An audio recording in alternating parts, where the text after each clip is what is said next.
تقویٰ کیا ہے یہ سمجھ لیجئے تاکہ ہر آیت کے ساتھ اس کو بیان کرنے کی ضرورت نہ ہو۔ تقویٰ کے معنی ہے بچنا، اتقاء، بچنا۔ بچنا کس چیز سے؟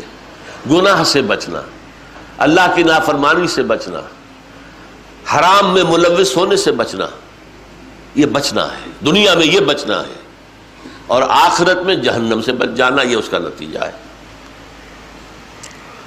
کل دین اس لفظ تقویٰ کے اندر ہے۔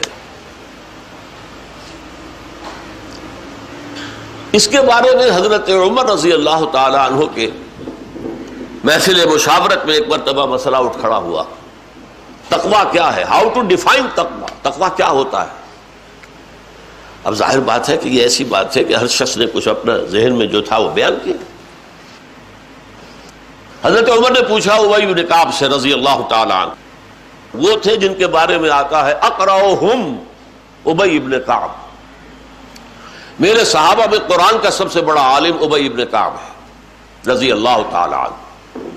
وہ خاموش بیٹھے رہے تھے، برتن جتنا بھرا ہو اتنا ہی خاموش ہوتا ہے، جتنا خالی ہو اتنا کھلکتا ہے، تو وہ علم میں بھرے ہوئے تھے۔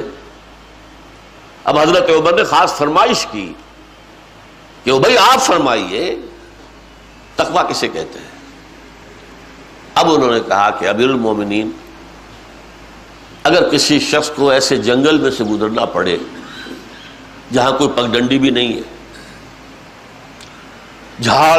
جھاڑیاں ہیں خاردار، دائیں بھی بائیں بھی ہر جگہ، اوپر درخت ہے نیچے اندھیرا ہے، اور آپ کو معلوم ہے کانگو کا طاس ہو یا ایمیزن کا طاس ہو، اس درختوں سے بھی سانپ لٹکے ہوئے ہوتے۔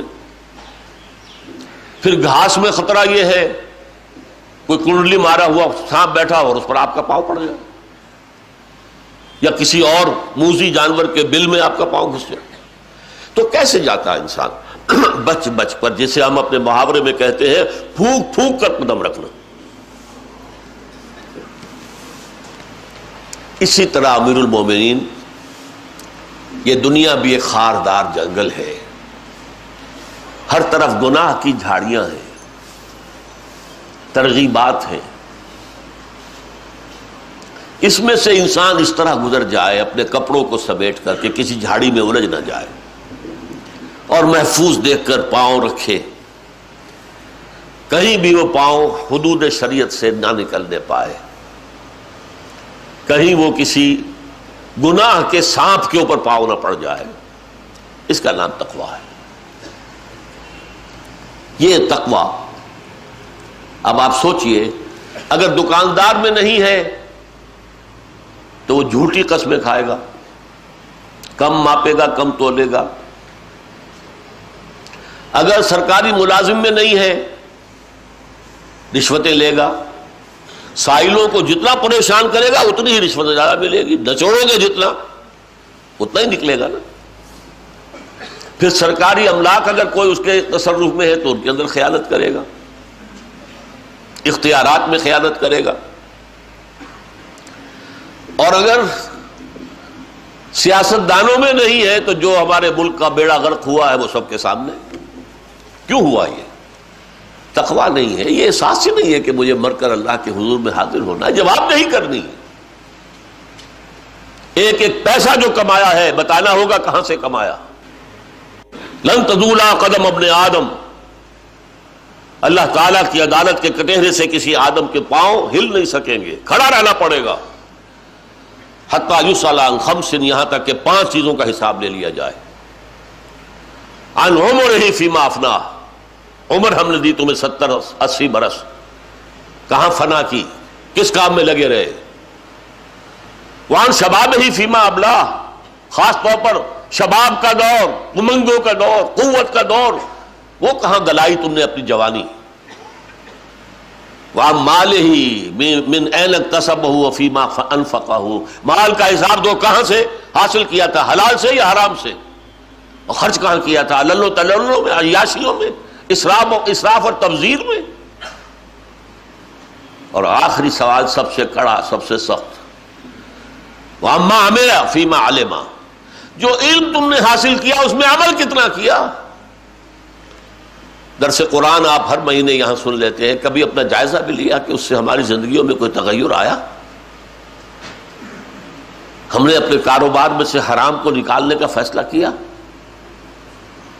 ہم نے اپنی معاشرت کے اندر سے غیر اسلامی چیزیں ختم کی؟ ہم نے کہیں شرعی پردہ نافذ کیا؟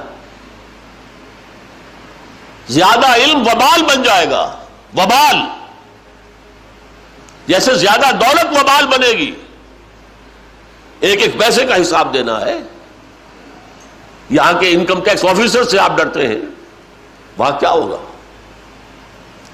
یہ تقویٰ جو ہے معاشرے میں کیسے آئے گا؟ جب تک کہ گھر میں نہ ہو۔ گھر وہ چار دیواری ہے جہاں بچہ پل رہا ہے، بڑھ رہا ہے، پرورش پا رہا ہے۔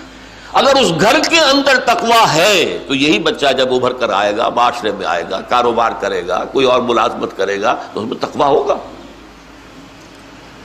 اس لیے حضور نے خطبہ نکاح میں وہ آیتیں جمع کی ہیں جو تقویٰ کی مؤکد ترین آیتیں ہیں قرآن مجید میں۔ آپ کسی کمپیوٹر کو بھی اگر دے دیں یہ جاب کہ قرآن مجید میں تقویٰ کی سب سے زیادہ تاکیدی آیات کون سی ہے نکال دو، تو وہ یہی نکلے گی۔ اور یہاں مجھے وہ سورہ توبہ کی آیت یاد آ رہی ہے، لَمَسْجِدٌ أُسِّسَ عَلَى التَّقْوَى مِنْ أَوَّلِ يَوْمٍ۔ مسجد قباء کے بارے میں قرآن میں کیا فرمایا گیا؟